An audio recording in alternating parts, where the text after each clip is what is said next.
What in God's name is going on in this fandom? Snowbreak Containment Zone is infamously known for its R17.9 fan service, but the amount of drama and things this game had to go through is insane. I feel bad for the developers. It started in September 2021, when Season revealed Project Snow in a teaser, shortly followed by a closed beta test. The game was officially named Snowbreak Containment Zone in 2022 March, followed by another beta test, and after much marketing, in July 2023, the game finally released worldwide simultaneously with English, Chinese, and Japanese voices. Okay, but what actually was this game? Snowbreak was marketed as a third-person shooter with a cool sci-fi setting. We are an adjutant commanding a squad of female fighters to battle mysterious titans. The game had a very cold image, bleak tones, a desolate atmosphere, and yes, unlike most gacha games, very modest dressing girls. Like, little to no fan service. Seriously, this was a cool game. Initial reviews were mixed. Some people didn't like the bland environments. Some thought the shooter mechanics were too simple, and the localization was pretty bad for global people. Initial rankings, though, told a different story. 2 million pre-registrations at release, and even #1 on the China iOS App Store free download chart. However, the game's problems showed, and Snowbreak failed to retain people. Only a month later, the game had dropped out of the top 200 for both downloads and revenue. For most gacha games, this is a death sentence. The first impression is almost everything, and very few gacha games that flop at the beginning manage to crawl their way back up.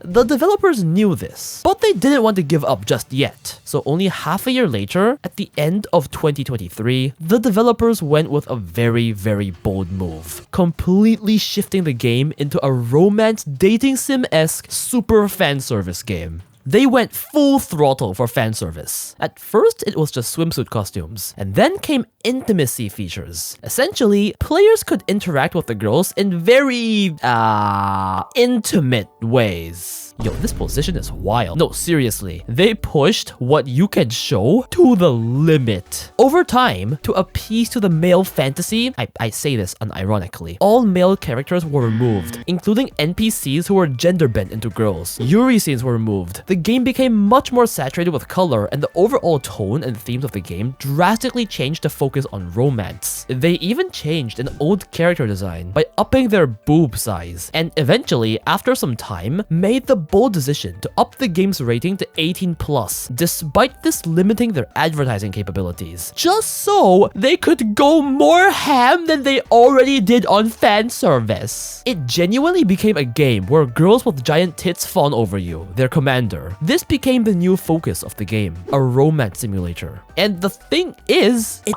worked. Sure, some people who came for the serious sci-fi setting were disappointed, and some clowned on the game and its fanbase for being a gooner game, but you know what they say, sex sells. This new theme brought a huge influx of new players, and many loved it. The main selling point here was that the game provided a genuine romance experience that other gacha games just couldn't. Sure, other gacha games had big titty mommy and cunny screaming sensei, but they couldn't give you the wholesome dating experience. In Snowbreak, the girls actually kiss you, they flirt with you, you can actually touch them, and they moan. And eventually, you could marry them. The marriage was canon, there was no cop-out. The game actually fully committed to the romance, which was unheard of in other gacha games. Snowbreak was not just horny, the dialogue and dating experience was super sweet and filled this crave for romance that other gachas couldn't. The devs knew exactly what their fans wanted and gave it to them, and people loved how they actually listened to their fans. Near its first anniversary in April 2024, the game exploded back up in the rankings. Monthly revenue in China burst back to an estimated 100 million renminbi, an insane feat for a game that was on its dying breath on release. Chinese media literally called it a miraculous comeback against the headwinds. However, building a loyal fan base in this fashion wouldn't come without its consequences.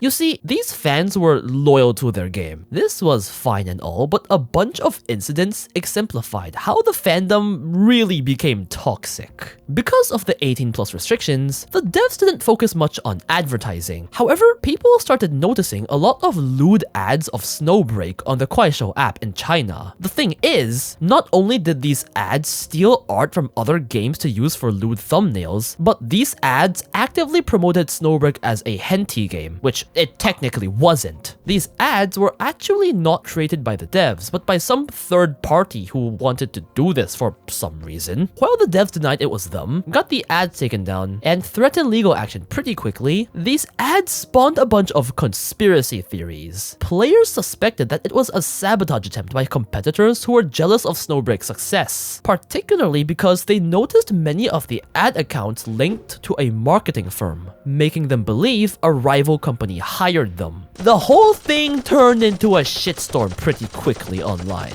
Other gacha communities mocked Snowbreak for using their game's assets to make ads. Snowbreak players then retaliated by going into other gacha game communities and screaming at anyone who dared paint the game in a negative light. Players online basically became elitist defenders of the game. It was like gacha gamer wars. It was full-on chaos. From a profit perspective though, it was paying off. It made over 1 billion renminbi in 2024, and the game's player base grew to over 13 million. Now, while things looked good financially, starting here, Snowbreak would start to become cursed with drama after drama. The next shit show came with the voice actors. Very suddenly, in mid-2024, many of the English voice actors started to refuse recording lines for new content, due to being uncomfortable with the new suggestive direction of the game. This was fine. The English fanbase was the minority, so rather than blindly rushing a recast, devs just decided to cancel English voices entirely for the time being. This was fine, as most dedicated English players were probably playing with Japanese or Chinese voices anyway. But then,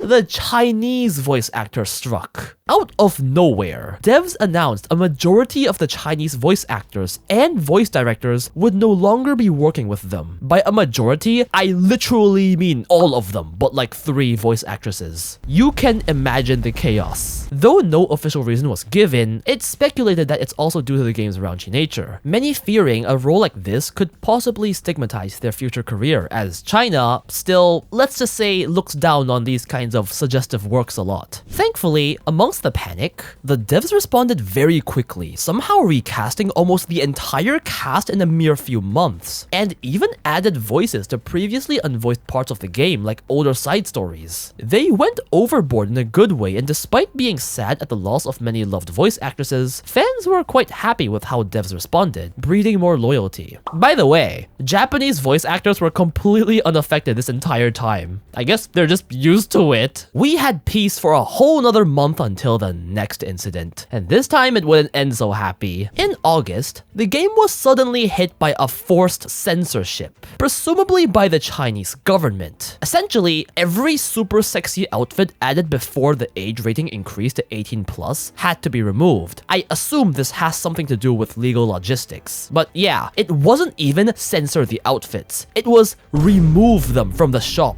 Players who had the outfits could still use them, and they did offer the skins last second at a huge discount before they were removed, so good on them. And players actually later found that the devs sneakily left a censor detoggle button in the files, but shh. Still, at the time, this led to players being very concerned, doom posting about not just current censorship, but future censorship. Fan service was literally the reason most players were playing. Censorship of this would be a death sentence. The devs promised there would be no more censorship in the future, but the fanbase was still shook. Even when the next updates, new skins came, everyone just kept wondering, is there a point to buying this? Will this get removed again? And when trust was shaken, another really stupid drama came up. Okay, so this is literally Twitter level of stupid drama. So essentially, Snowbreak's Japanese branch had invited a group of cosplayers at Tokyo Game Show 2024 for promotion. The Chinese fan base then somehow found one of the cosplayers 9 years ago had a random social media post about straight male cancer. basically kind of a slur in Chinese for guys with toxic masculinity beliefs. And then there was outrage and harassment towards this cosplayer. This was literally like a one-sentence post. The cosplayer even clarified that that statement was an old sentiment due to some personal conflict at the time, and she no longer held these views. But nope, the fanbase found it insulting. The devs, seeing the outrage, unlike most companies, actually bended to the fans. They promised they were never going to work with cosplayers ever again because of this one girl who made a post 9 years ago. Obviously, many outsiders saw this as extreme and kind of clowned on the Snowbreak fanbase for being like this, but perhaps the devs felt they had to bend the knee because these extremists were the ones keeping their game alive. But oh boy, this fandom gets crazier. Only 2 months later, yes, seriously, this game had like 5 incidents in like 6 months. Snowbreak released patch 2.3, and this was an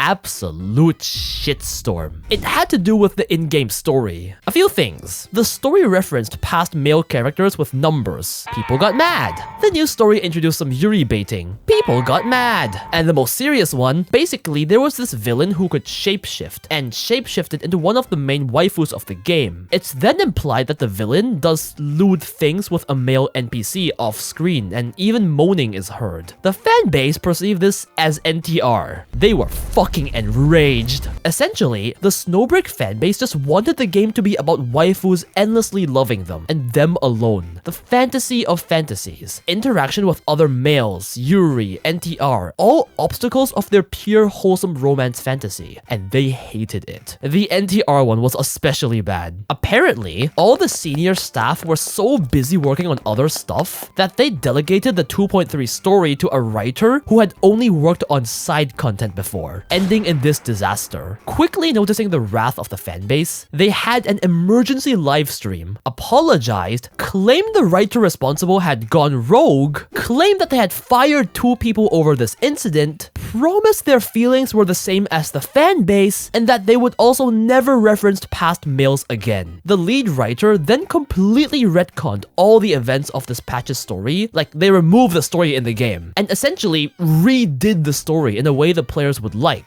They even gave a bunch of free in-game resources as an apology. Players accepted the apology and moved on, but this really showed the outside world how rabid Snowbreak fans were about their 2D romance. But I also feel like the company has some kind of toxic relationship with its fan base. They're the opposite of most gacha games. They just listen to everything the fan base wants. They keep apologizing and cater super hard. The thing is, it works. Profits-wise, Snowbreak is going as strong as ever. In just the first half of 2025, the company made 2 billion renminbi for online games and others, and specifically attributes high profits from Snowbreak as the reason. Thankfully, there hasn't been any super big drama for a while, and the devs seem to have found a pattern for what fans want and how to deal with them. I don't know how it must feel to always have to bend the knee for your fan base. It must be so weird, but either way, even with one of the most polarizing fan bases, the game is more successful than ever, and will probably continue to be in the future. So what's the lesson to be learned here?